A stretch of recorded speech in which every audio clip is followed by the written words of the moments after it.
Hello there everybody, this is CwapTheNintendin here, and here we are. It's finally time for the bonus content of Xenoblade Chronicles. I hope it was very much worth the wait, because these take a lot of time to make, but anyway, there's a lot of ground to cover, so I won't waste your time with a simple title screen. So this first bonus video will focus on features unlocked after defeating the final boss, as well as going right into the beta elements and unused content of this game. Now, just so that we're clear here, if you hadn't seen the ending, or at least all of Xenoblade, or beaten the game at this point, you might as well go to another YouTube video because there are going to be massive spoilers if this is your first time seeing the game. So, to give you time, I'm going to give you about 5 seconds so you won't be spoiled.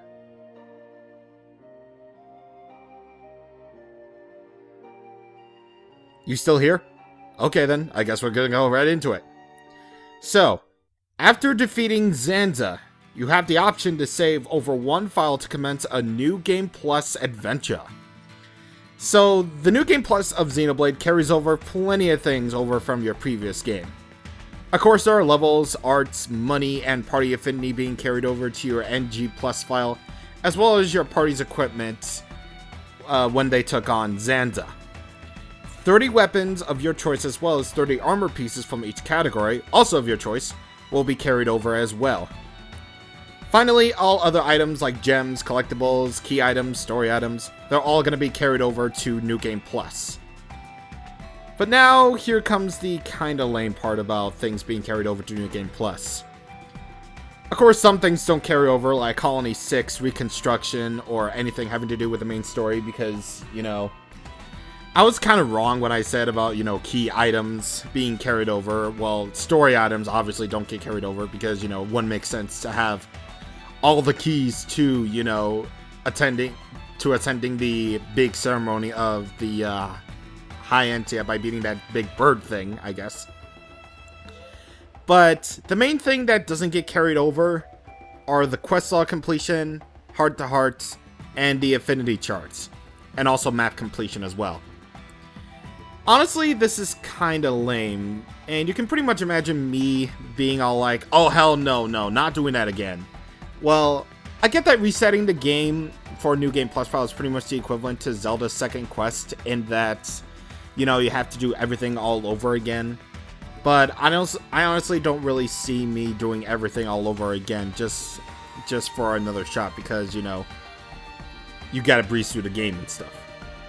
But anyway, on that little negative note, now it's time for a more positive note, and possibly a more hilarious note.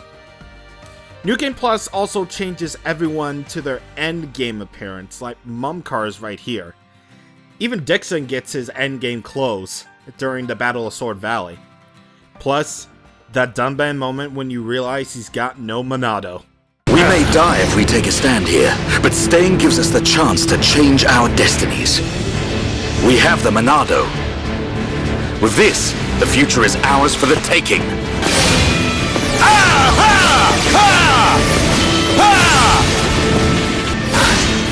For a bunch of soulless machines, they seem to know a thing or two. But we'll see.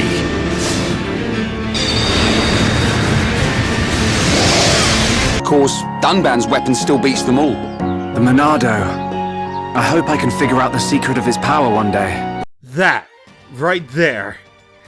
That reminds me of that SpongeBob episode where Patrick doesn't want to turn around to see his Valentine and people keep telling him, turn around, turn around. Nuh-uh, I'm gonna say it once and I won't say it again, so pay attention. I will not turn around for any reason ever. Jeez, if you think Shulk is oblivious with Fiora, he is so oblivious to that big blue Monado thing that he's got on his back. But with that being said, New Game Plus gives Shulk his most ultimate weapon, the True Monado, aka the Monado 3. This is the same weapon that he got to use to destroy Zanza's final form in the final boss, of course. Not only does it give him very stable auto attack damage, meaning that he'll get the same auto attack damage no matter what, but it also has 100% critical hit rates. Considering crits, rates, tension, and the party gauge, this weapon definitely can come in handy when you're tackling more powerful enemies like the super bosses. The only downside? You gotta play through the entire story up to clearing Mechonis Core if you want to even use this thing to your advantage. But that should be no problem considering you're OP as heck. I mean, you would be basically in the level 70s or possibly even early 80s if you're not going for all the other post-game stuff like quests and all that stuff.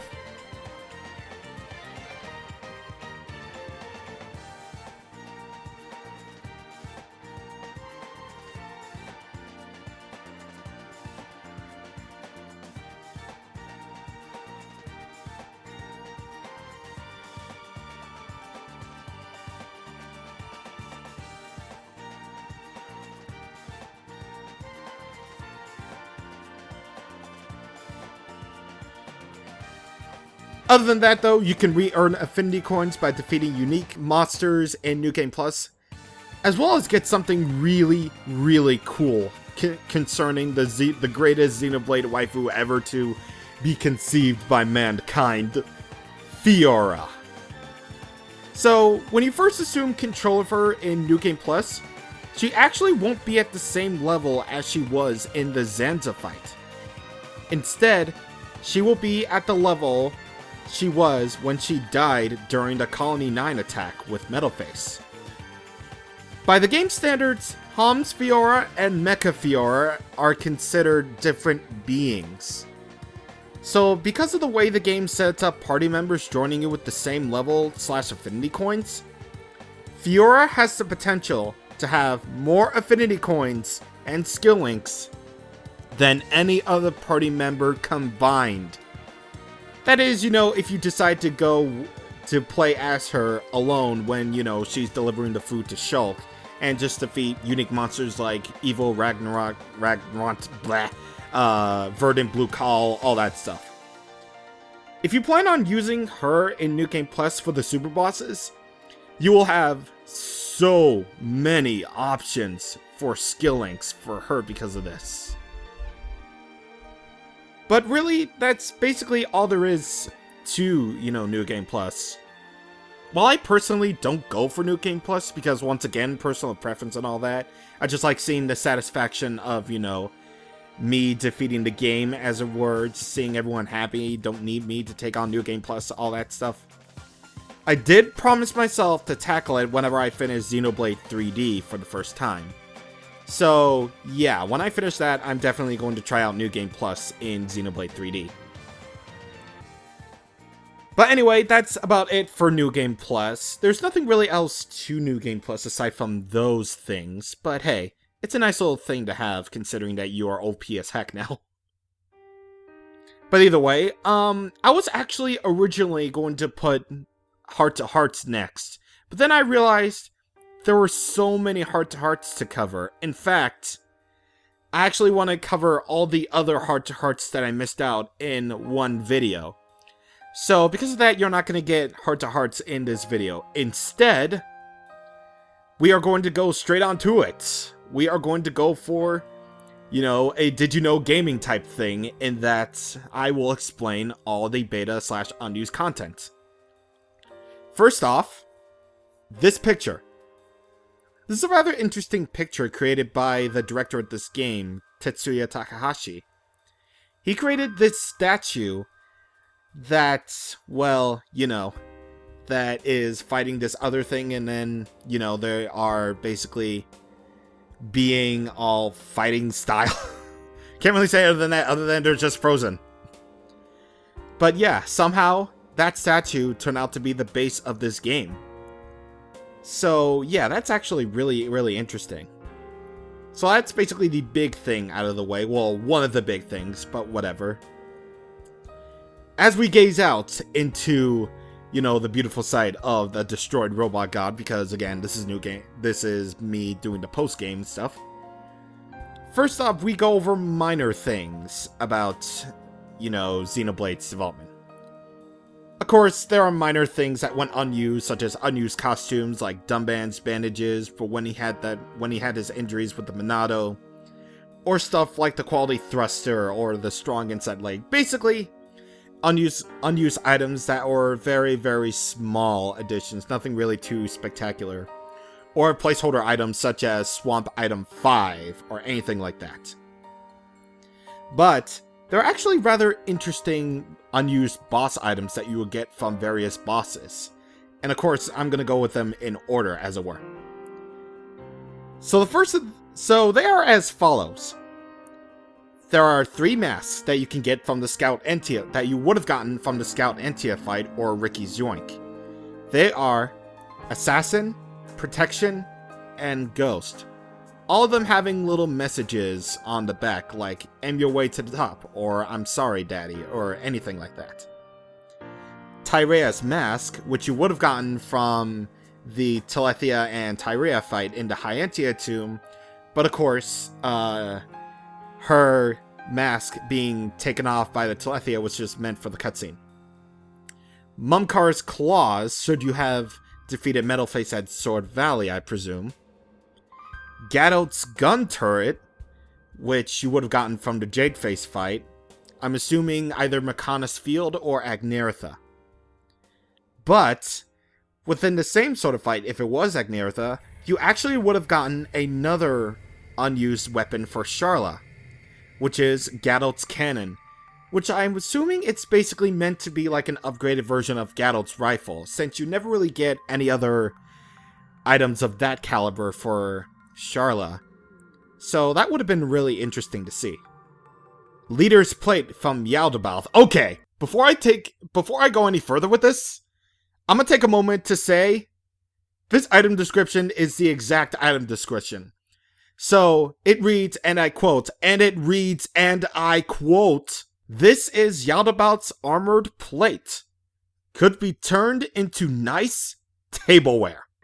Yeah, not even joking about that. Not even joking. This text is literally almost, if not just as bad, as the text for Bloodstained Face. Yeah, you remember the Bloodstained Face description? Conveys the sadness of war and some other thing that I'm not remembering off the top of my head. Yeah, face in what looks like covered in what looks like blood conveys the sadness of war.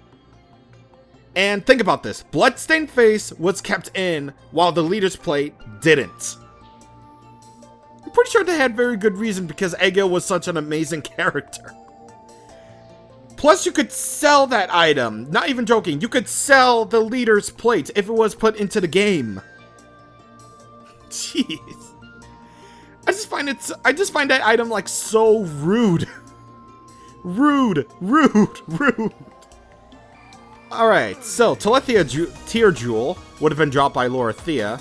Honestly, when looking this up, I thought it was just an unused item for, dropping Telethia, but that would have been really cool to leave that as sort of a trinket from Lorithia after the worst boss fight ever. Alkar's Inferno Eye was changed from a sellable item to a key item for Prison Island. And finally, Dixon's Amulet would have been dropped by Guess Who. Other than that, there are several other placeholder items like I mentioned before, like Swamp Item 5. And there's also the test item for Shulk called the Debug Sword, which is OP as heck and resembles the true Monado. You can actually see one of Shulk's unused weapons in-game. So, do you remember when Shulk and company first arrived at, the transporter to Alchemoth and Melia had to go off to see her father? Well, those Hyantia guards were carrying shields. Those shields were unused weapons for Shulk, meaning that Shulk was probably going to wield multiple weapons instead of just the Monado. So before we get to more unused things, we actually have some pretty interesting things to talk about, because I didn't think I was going to include any of this, but thankfully I found a source that has these things. There's unused audio that you can easily find on YouTube by searching Xenoblade Battle VA. In those videos, you'll be able to hear quotes from characters that went unused. More specifically, these very quotes are basically the party leader's reactions to other members dying in a very tough battle.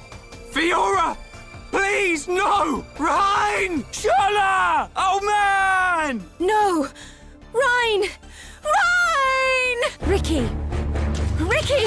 Ricky! Rhine! I told you not to lose focus. Melia! I'm sorry. That one such as Dunban could fall so easily. Ricky! Get up! Please! No! Dunban! No! Rhine! No! Time for din-dins! Yeah! Charles, why you no move? There's also unused quotes from Dixon, Mumcar, and Alvis since they fight alongside you in the story. In Colony 6, Battle of Sword Valley, and Magna Forest respectively. Hell-Dive Claw! Yeah! Suffer! Nice moves! I'll draw 'em to me. Dunban, you do that blue business you do. Mumka, good job. My bad luck. Ends here and all. This is unexpected. Finally, there's even unused quotes tailored specifically for Shulk, Fiora, and Rhine during their trip through Tephra Cave to get the ether cylinders. There's just basically two variations on two dialogues, but hey, I'm gonna play them anyway just because I like these quotes pretty much. See? I told you Shulk wouldn't get a scratch. Don't go on about it. What were you saying about Shulk not getting a scratch? I know. Sorry. Looks like you're my guardian angel, Fiora. Not looks like. I am. Fiora, it looks like you're my guardian angel. Not looks like. I am. And now, drumroll. Drumroll sounds. Drumroll sounds. The big beta element to Xenoblade Chronicles. I'm pretty sure you all know what I'm talking about, but I'm gonna leave that up in the air, of course, like I always say. So, I think it's time we talk about shoulders. There's one big area in Xenoblade Chronicles that went unused, and unfortunately was cut from the game due to Monolith Soft running out of time to finish it, plus the game running over its development time. That area is known by fans as the Bionis Shoulder. In the game's data, the Japanese name for the shoulder was simply named Kyoshin, which is basically the Japanese name for Bionis. I wish I had the good hacking skills to access this area, because the shoulder is one of the most beautiful landscapes I think I've ever seen. Period. So many great views and just a lot of interesting stuff to go over, like even more beta things. Like there's unused elements even in the Bionis Shoulder as well. Like those treasure chests that you see on the Bionis Shoulder, or even beta ether crystal deposits as well. But I'm gonna give you on the skinny, meaning only one thing. Bionis Shoulder being theorized as the original setting for Colony 6. If by some crazy chance you've ever seen this shoulder in some capacity, like a video or Chugga Conroy's video of it, in which he recorded, you know, him exploring the shoulder, you would have also seen what looks like man-made walls protecting what seems like farmland and a little town, as it were. What's interesting here is that a lot of these assets have been used both in Colony 6 and in the in-game Colony 6, I should say, and Colony 9. The other piece that fits the bill is what Dixon says in the Battle of Sword Valley about pulling the line back to Colony 6 to set up the last of defense. Obviously, it wouldn't make sense for the defense force to travel all the way to the Bionis dick to set up their defenses there. However, if 6 was to be located on the Bionis Shoulder, that would actually make a lot more sense in a way. As far as I know, there is no confirmation from the directors of Xenoblade as to whether or not this is true. But hey, it's a nice little theory to talk about whenever you're discussing, you know, all of the stuff of Xenoblade stuffs.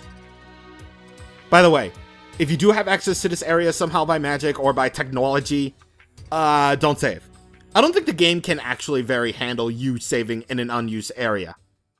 But either way, that's really all I have on the shoulder. I really wish I could talk more about this area, honestly. Like, there's so much more I could possibly say about this area because it's a shame. It's really a damn shame that this went unused. But hey, at least you can see it from Ego's flashback at Makana's core in the ending. That's pretty cool, right? Yeah? Really? No. There's actually another unused area relating to the ending, speaking of which. And that's the Colony 9 we see in the ending. And yes, that is actually Colony 9, because, you know, a lot of the assets for Colony 9 have been reused for the ending. Turns out by hacking, you can access this place. It does have the same locations like Outlook Park, the one anti-air battery, and so on. But by looking across the sea, you'll see the Bionis corpse. Wow, I was turning into Sans or Trugger when I wrote that. The pun was made for it all along. Point being, you can access this area by hacking, and you'll actually be able to explore an area that we see in the game's ending. So, yeah, that's pretty neat. Also, yeah, it would have been very cool to see this area, but again, this probably wasn't even meant to be in the long run. There's one more thing before we end things here. In Japan only, and somehow in France, there is a Xenoblade book released there in those regions called Xenoblade, The Secret File, Monado Archives. It contains the usual with what you would expect. Character artwork, concept art, and a complete affinity charts, which the complete affinity chart you are unable to get in the game. However, the most interesting thing in the book is that it contains a little bit of a side story. This side story was originally planned to be in the game as sort of an event that deals with Shulk trying to find a solution to Fiora's body malfunctions, since at this point, Mainit's Monado, the only thing keeping her power in check, is gone. You can find translations of the story online as well as Chug's video, because he's cool like that. And yeah, this story is actually pretty interesting to, read. Because in the game, you only see Fiora dealing with her body, as well as certain other characters' reactions to it, in a few cutscenes, as well as some heart-to-hearts that we're going to be tackling later on. But anyway, that's really all I wanted to mention about, all the New Game Plus and unused contents. So, yeah, there's that. So the next video is gonna be a hefty one. Oh boy, I can't wait for this. So, next time on the bonus content of Xenoblade, we are going to be tackling all the other heart-to-hearts that I missed out. Yes, all of them. See you guys on the next time. Thank you for watching, and goodbye.